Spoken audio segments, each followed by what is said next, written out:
From catching a body and facing a murder charge to becoming a family-friendly YouTuber stacking millions, Funny Mike's story is one of the wildest flips the internet's ever seen. Before the pranks, the challenges, and the family skits, he was MacArthur Johnson, a kid from Baton Rouge, Louisiana, a city where you better keep that thing on you or you might end up a pack. But how does someone go from facing life in prison to building one of the biggest kids-friendly YouTube channels? And is the past really behind him? I ain't gonna lie though, on God though, one thing about it, we gotta give a bomb drop and a round of applause for what this could be. Like, I don't think I ever seen nobody else, and I ain't gonna say nobody else, but especially when it comes to content creators, motherfuckers might forget, Funny Mike used to be a hardcore thug. He went to jail for murder. You know what I'm saying? He was the 22 Savage type shit. He was going crazy with it. You know what I'm saying? And he was trying to do the skit shit, but it seemed like the streets kept calling him, and he completely flipped that shit around. Like, when you hear Funny Mike, you don't think no gangster, nothing. You think about kids, you think about his girl, you know what I'm saying? Or is it still waiting to catch up? MacArthur Johnson, born October 8th, 1996, grew up in the trenches of Baton Rouge. In his own words, growing up in Baton Rouge meant that... Growing up in Baton Rouge, man, you don't do something that's not in the street-wise, you're gonna end up in jail or dead. The hood shaped him, pushing him toward the trap life as a young hustler, just trying to make it out. Johnson had his fair share of run-ins with the law as a young bull. He caught some cases and spent time in juvie for throwing hands and other charges he's been reluctant to speak on. In his Vlad TV interview, he mentioned that he would always burn it out, meaning he'd beat those cases quick and never had to do a long bid. Like, how much time do you think you spent in juvenile altogether? Oh, juvenile? I ain't spent that long in juvenile. I had burned it out. Like many young men looking for a way out of their circumstances, Johnson turned to music. Baton Rouge has a rich hip-hop history, with artists like Boosie being major influences on the youth there. In fact, Johnson has stated that Boosie was his biggest influence growing up, saying he was listening to Boosie before Kevin Gates. Before finding success, Johnson went through a series of different personas and names, trying to find what would stick. He went by Lit Mac on the track, Lit Mac on the track, and Girl He Funny at different points. So what was the first name? My first name was Lil Mac. Lil Mac. On the track. Lil Mac. I think it was Lil Mac on the track. You just say Lil Mac. Yeah, see, that was my you first. a pimp? Shit, I slapped them hoes down, for real. Real talk. But that was one of my rap names. Initially, he tried to make it as a rapper, but when that wasn't taking off, he pivoted to comedy on social media. He did the smart thing. That's what I be telling a lot of young niggas now. Like, you all still trying to rap. That shit played out. You better get your ass on this YouTube, this content, this TikTok, this streaming.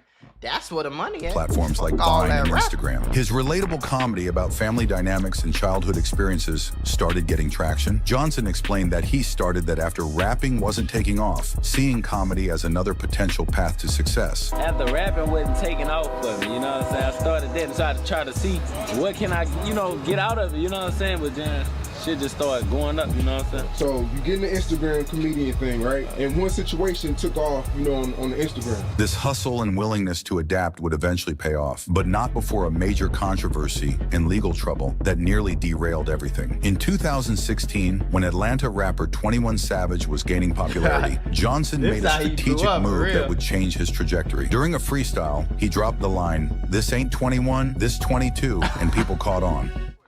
And 21 Savage I remember that nigga was so mad, bro. He was so mad.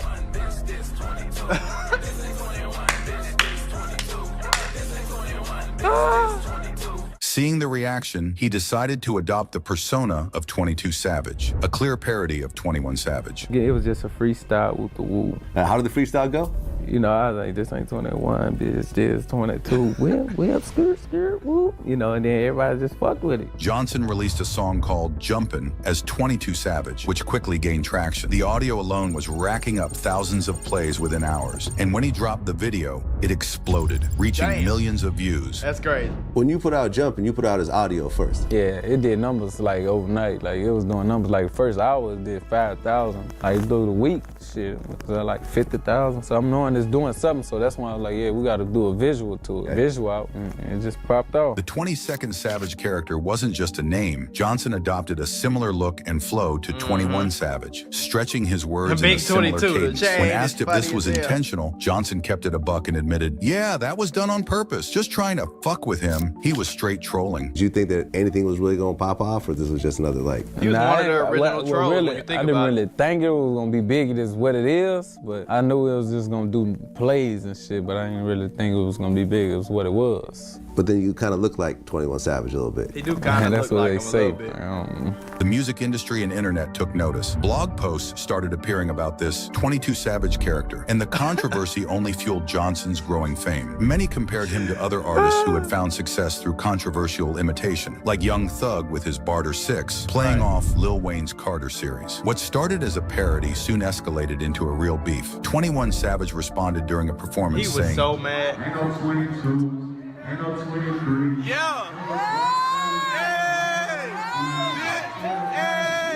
Hold on, y'all. This is my clothing brand. I need y'all to go support your boy, okay? And supporting your boy with some pretty cheap clothing, all right? And you gonna be fly and fresh as hell, man. All right, link in the description. Theari.us. Go shop.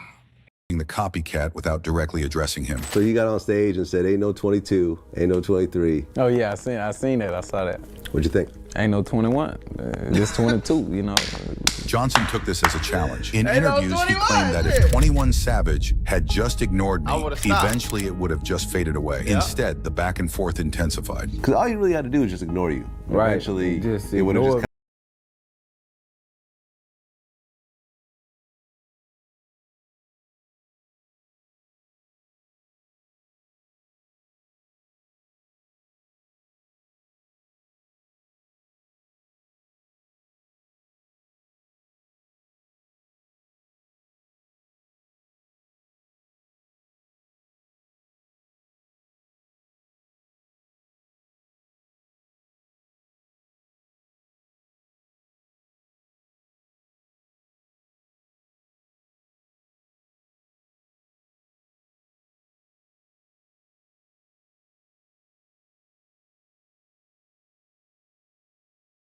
How'd you feel when you heard that? When he said that, Yeah. I said, oh man, he must thought they stopped making choppers when they made his shit. You know what I'm saying? You hear me? They don't stop making choppers, dick. Anybody can get a chopper, dick. You know what I'm saying? The beef took an even darker turn when 21 Squad began posting threatening messages, including And this what tombstone I be talking about. Like, niggas be so thirsty. It seems like niggas be so thirsty to like have ops and like have beef and be into it. Cause like, gang, I would have been laughing at him. Like, you know what I'm saying? I'd have been laughing at him like, hey man, let's do some funny shit together. Hey, you act like me, I'm act like you. We finna do a video together. Like, I would have been tweaking. You know what I'm saying? Like, just tweaking. Like, he ain't trying to, he wasn't dissing you. He, like, I don't know. emojis over Johnson's pictures. This led to threats and declarations.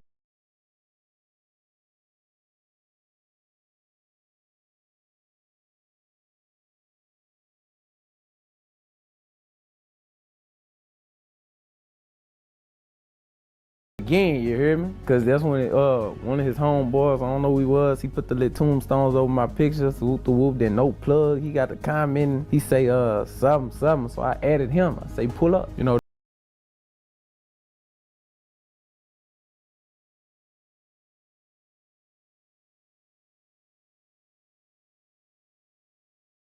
Different kind of smoke waiting. Before long, Funny Mike wasn't just of a Baker Boulevard grocery store in Louisiana. Good afternoon, I'm Cheryl Mercedes. And I'm Greg Merritt. Nah, I know he caught a body and I know he beat the case. I'm assuming it was self-defense. But I don't know the full story though. You hear me? Over a flyer for a birthday party has left one man dead and another charged with his murder. The killing happened at a Baker convenience store, Did he and just this say a afternoon, flyer Police for a Chief birthday Mike Knapp's party? announced a total of 3 arrests in this case. But the suspected shooter insists he did nothing wrong. You didn't fire a gun? Self-defense, self-defense. So you did fire a gun? Self-defense, self-defense. 19-year-old MacArthur Johnson, police say, turned himself in on Wednesday morning after hearing he was wanted in a shooting crazy, overnight bro. at the Baker Boulevard grocery store. According to police reports, the shooting stemmed from a dispute over a birthday party shot. Later that day, Funny Mike got booked along with 2 other dudes that were riding with him. They charged him with second-degree murder, illegal use of a weapon, and obstruction of justice. Mike admitted he squeezed the trigger, but tried to play the self-defense card. Problem is, That's coming up, or the plea deal that's coming up, or whatever is coming up in your future. I ain't gonna 'cause lie though. I ain't no just savage damn demon or nothing. I never claimed to be, but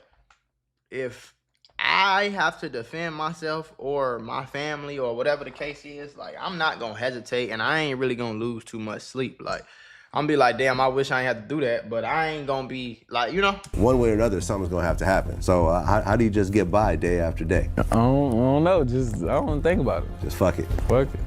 but sometimes in the streets, it ain't about who's right or wrong, it's about what you can prove. And somehow, against all odds, Funny Mike finessed the system and slid out the back door clean. Now you're hearing all these and wondering why he's not in prison right now, despite all the evidence looking mad sketch. Johnson caught the biggest break of his life. In what shocked everybody, a grand jury decided not to indict him on the murder charges. This decision effectively meant the case wouldn't go to court, and Johnson was free to move forward with his life. He celebrated this outcome on Instagram, writing, "God is good, second chance at life, shout out to my team." Some have speculated about how Johnson managed to avoid indictment despite the evidence, including surveillance footage. But the details of the grand jury proceedings remain private. With the streets watching and the feds off his neck, Funny Mike knew he couldn't keep living on borrowed time. He had to reinvent himself before the next bullet. That's probably what happened. That's probably what did that. He like, man, I can't go back to these streets. I need some money. I need to move. I need to get the hell on.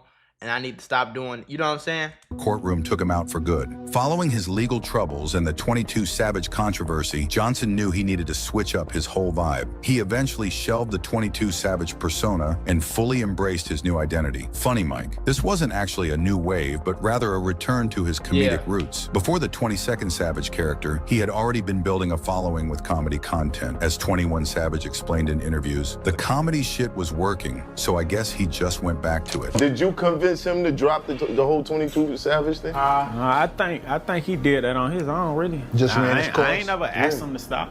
But he DM'd me like back then and apologized though. Like way back then. Not on no pussy shit, like on some man shit. Yeah. He said some shit. He just stopped doing it. But he was a comedian before the 22 shit, and it was working for him. The comedy shit was working. So I guess he just went back to it. In 2006, But I think that ain't even. I think the 22 Savage. I think he was still trying to be funny, but people was taking it serious. You see what I'm saying? Like 21 Savage got mad, this shit started blowing up. So he like, oh, this shit working, let me keep going. Like, you know, but if you know, you know, like he was trolling the whole time. Like he was just, it was like a parody. Like he created his YouTube channel and began focusing on comedy skits, pranks, and lifestyle content. His authentic personality and humor resonated with audiences, and his channel grew rapidly. Johnson's content evolved over time, becoming more family-friendly as he himself matured and started a family. He began dating Jalea Monet, whom he met through social media, and the couple now have 2 children, a daughter named London, born in February 2019, and a son named MacArthur Johnson Jr., born in July 2020.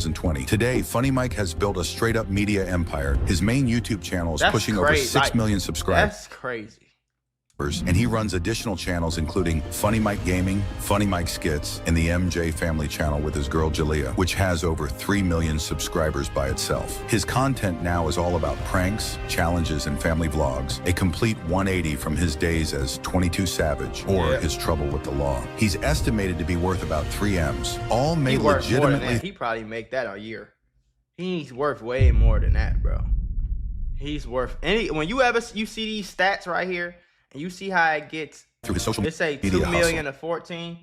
It's usually nowhere near this number and a lot closer to this number. You know what I'm saying? But I could promise you for sure. You see that 6 billion views on this goddamn channel, bro? I can put that into perspective for y'all. Let me show y'all how this YouTube game works. So you get paid based off how many, you get paid per 1,000 views, right? So everybody get paid different. The content that he's doing is probably getting him around $7 per 1,000 views. So if I take 6,527,313,635, if I divide that by 1,000, right? That means he got 1,000 views 6.5 million times. If I multiply that by a mere 7, now he could be getting paid $10, $12 per 1,000 views because he got longer videos and it's a lot family friendly. But we just gonna keep it at 7 just to play it safe, okay? If we keep it at 7, you can easily say he's made $45 million off of this one channel. I'm just keeping it $150 with y'all. Like, don't think a YouTube nigga just getting a look. Like, no, like, you feel me? Like, somebody who getting 20,000 views a video can easily clear 30, 40 racks a month. Easy. So if you got somebody that's getting millions of views, he could easily be getting millions a month. Like, that's not merch sales. That's not sponsorships. That's not TikTok. That's not Instagram promo, like to Google, nigga. But I think he's worth 10 times that, as he's acquired most of his wealth from crypto investments. A coin called Doge is what made him all these millions. Beyond YouTube, Johnson has kept dropping music under his Funny Mike persona, with tracks like DD3X, Small Wee Wee, and Monsters Under My Bed, showing a more lighthearted approach than his 22 Savage days. Johnson has also been giving back to the hood, organizing bike giveaways for kids in Baton Rouge who ain't got much, especially around Christmas time. He's spoken on the importance of putting on for your city, noting that many children don't get nothing for Christmas because their family can't afford it. A key part of Johnson's story is his connection to another Baton Rouge rapper who blew up, NBA YoungBoy, Kentrell Deshaun Galden. These two came up in the same trenches of Baton Rouge, both trying to make it out by any means. YoungBoy has shouted out Funny Mike in his music, with bars suggesting people mistakenly thought Funny Mike was soft when he was really about that life. All you do is whistle, players prison after central booking. They really thought Funny Mike was pussy. They really thought Funny Mike was pussy.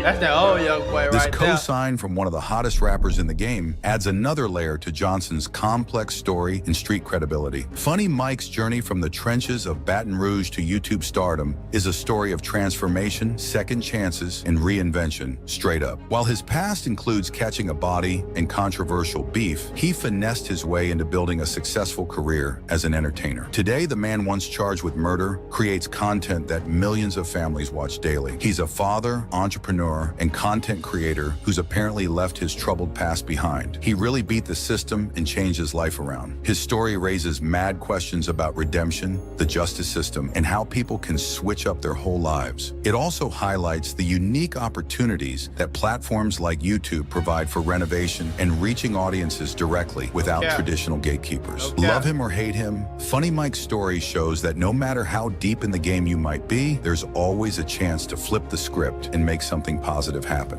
No cap, and like I said, boy, he one of them niggas. Like, I'm like, man, him and DJ Ghost too. You know what I'm saying? DJ Ghost too.